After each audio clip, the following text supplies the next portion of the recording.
Spongy rasmalai. হ্যাঁ, এই রসমালাইগুলো খাওয়া যাইতেই পারে, তাই না? এটা কি রসগোল্লা না রসমালাই বলেন তো? দেখেন কি সুন্দর সফট হয়েছে। প্রথমে কি করছি, ওই যে লিকুইড মিল্ক নিছি, যে কোনো একটা নিয়ে নিছি, ওই যে কোরিয়া এমনি অনেক কিছু পাওয়া যায় সেইগুলা। হালকা একটু জাল দিয়ে লেবুর রস আর ভিনেগার পানি মিক্স করে দিয়া এই যে ছানা করছি। আবার ছানাটারে ভালো করে শুকাই নিছি কিচেন টাওয়াল দিয়ে চাপা চাপা।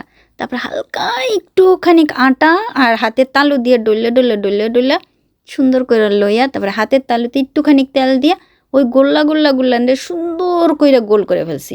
যত সুন্দর গোল হবে মিষ্টি তত সুন্দর হবে। ওই যে পানির মধ্যে চিনি দিয়া সিরকা করছি, মানে শিরা তৈরি করতেছিলাম, তার ভিতরে দিয়ে দিছি মিষ্টি।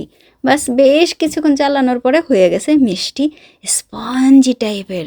এই মিষ্টিগুলো খাইতে কিন্তু মেলা মজা লাগছিল। তারপরে আরেকটা কাহিনী ছিল, এই মিষ্টি দিয়ে আমি আবার মিষ্টি তৈরি করছি।